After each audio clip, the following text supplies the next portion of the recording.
না এটাই যে তুমি মেয়েটাকে যদি আলাদা মিট করতে না মোর, তাহলে কিন্তু তোমার ওকে ভালো লাগতো।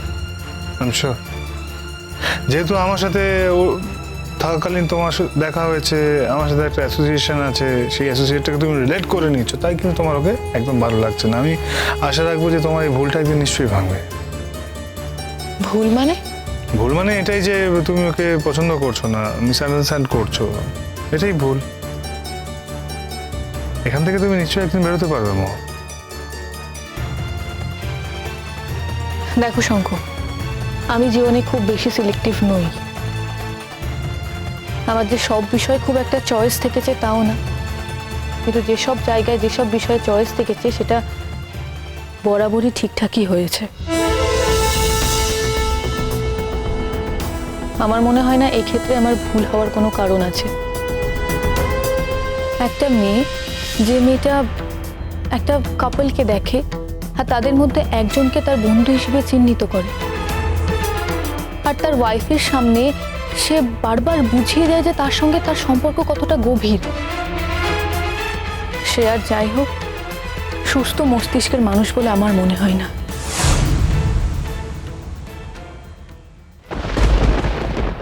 না মানে যদি বোকার মতো কথা বলো না। তোমাকে জড়িয়ে ওরা এত কথা বলছে, সবকিছু ক্লিয়ার হওয়ার আগে আমি যদি তোমার বাড়িতে গিয়ে থাকতে শুরু করি, তাহলে তো শুধু ওরা আমার উপর খড়গহস্ত চালাবে না, তোমাকেও ডিস্টার্ব করবে। আমি ভয় পাই না। কিন্তু আমি তো তোমায় ঝামেলায় ফেলতে পারবো না। আমি ঝামেলায় করবো তো বলিনি। আর শোনো, আমার বাড়িতে অনেক লোকই থাকে, তো সেখানে তুমিও থাকতে পারো। সব সময় গায়ে পড়ে কেন বলো তো ঝগড়া করো? আমি কি তোমাকে সেই কথা বলেছি? আমি বললাম এখন তোমার বাড়িতে গিয়ে থাকলে তোমার অসুবিধে হবে। হ্যাঁ, আমারও হবে, কারণ ডিভোর্স পেতে প্রবলেম হবে। সেটা অবশ্য হতে পারে। I need divorce. তারপর জানি না। এটাই হবে আমার প্রথম কাজ। যেভাবেই হোক এই ডিভোর্সটা আমায় পেতে হবে। অনেকদিন তো থাকলাম, আসলে তখন বুঝতে পারতাম না এত। তাহলে কে বোঝালো? অনেকেই বুঝিয়েছে, আমি সেই বোঝানোটা বুঝতে পারি। ফাইনালি কেউ একজন মুখে কিছু বলেনি, কিন্তু তাকে দেখে আমি বুঝতে পেরেছি জীবনে আত্মসম্মান নিয়ে বেঁচে থাকতে গেলে ঠিক কিভাবে বেঁচে থাকতে হয়। কোথায় কোথায় কম্প্রোমাইজ করতে নেই, কোথায় কোথায় কম্প্রোমাইজ করলে নিজের সম্মান নষ্ট করা হয়।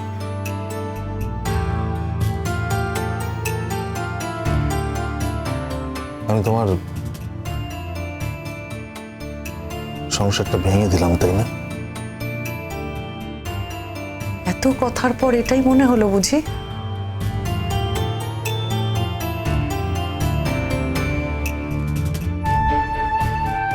না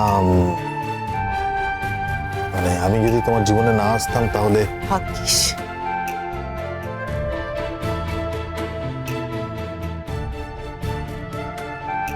কি ভাগ্যিস?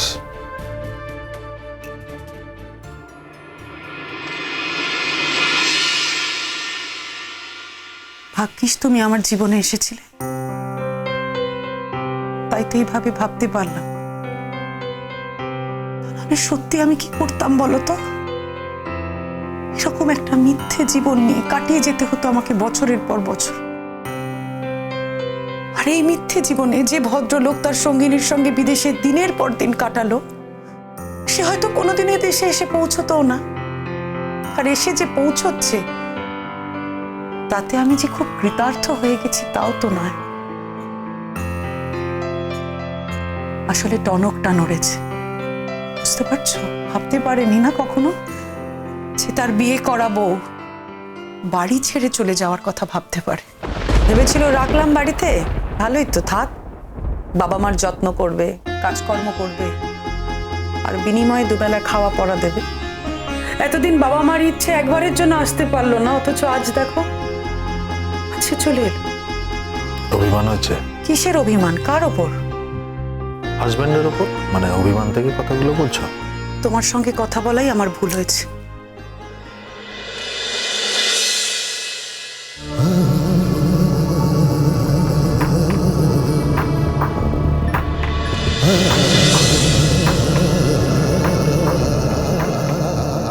ভুল বললাম? জানি না, মানুষ যখন অসহায় অবস্থায় থাকে তখন তাকে আঘাত করতে নেই। আমি তোমাকে আঘাত করলাম বুঝি?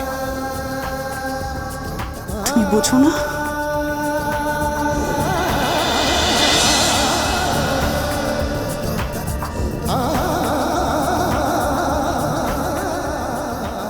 বুঝি না। আমি অনেক কিছু বোঝাতে চেয়েছি, আমি অনেক বুঝতে চেয়েছি,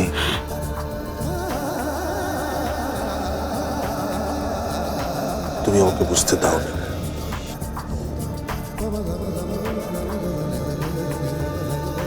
সবসময় আড়াল করে রেখেছ। আমাদের দুজনের মধ্যে একটা পাঁচিল তুলে রেখেছ।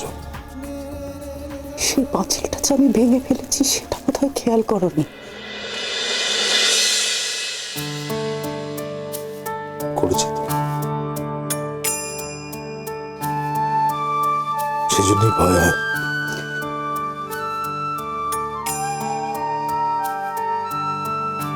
পরে অনুতাপ হবে না তো?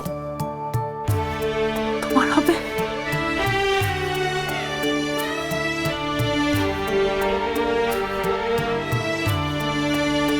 আমি তো কাউকে ছেড়ে আসছি না।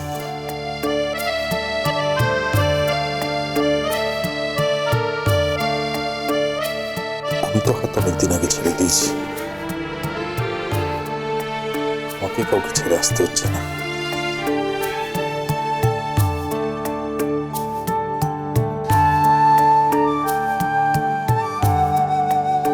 অনেকদিন পর একটা হাত পেলাম জানো, যে হাতটা ধরে এতদিন একা একা চলার পর আমি বুঝতে পারি যে হাতটা ধরে আমি একা অনেক দূর হেঁটে যেতে পারি। আমিও তো সত্যি সত্যি কারোর হাতের আগে ধরিনি কখনো, আর এখন যে হাতটা আমি ধরেছি সেই হাতটা আমার কাছে মনে হয় এতই শক্ত, এতই দৃঢ় যে হাতটা আজ আমার পাশে না থাকে আমি কিচ্ছু করতে পারবো না। হ্যাঁ, হয়তো খানিকটা নিজেরই স্বার্থে। কি? কিছু না। কিছু তো একটা বটেই।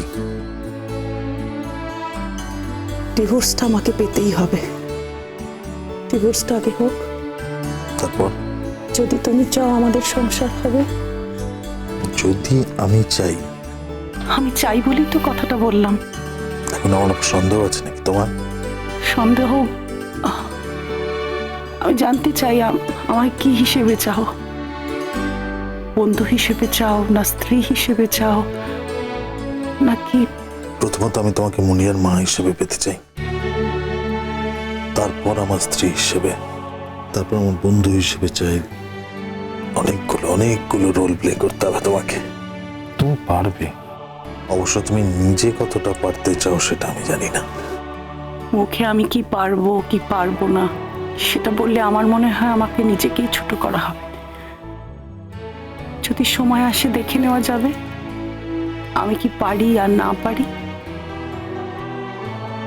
তবে আমি চেষ্টা করব। সবকিছু মিথ্যে হয়ে যাবে না তো তোমার হাজবেন্ড এলে পর? উনি একজন আলাদা মানুষ। আমার মতকে উপেক্ষা করে কেউ আমাকে জোর করে কিচ্ছু করিয়ে নিতে পারবে না।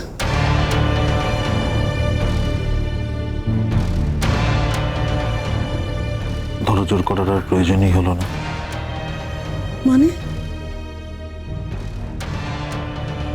দেখো, বউ ভাতের পর তো তোমার সাথে ওনারা দেখা হয়নি।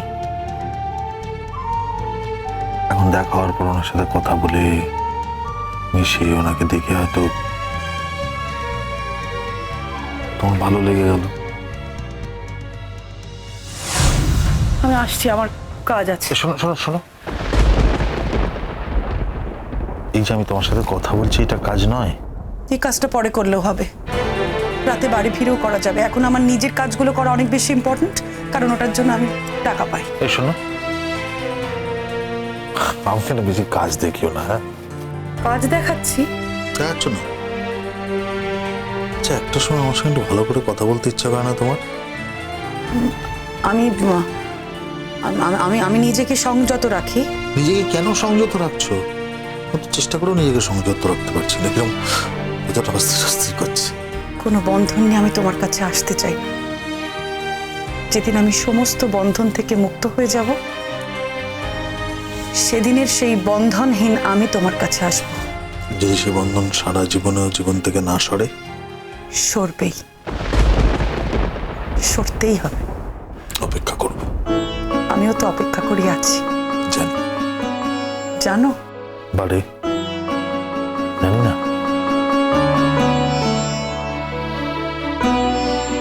মুখে না বললে কি কিছু বোঝা যায় না?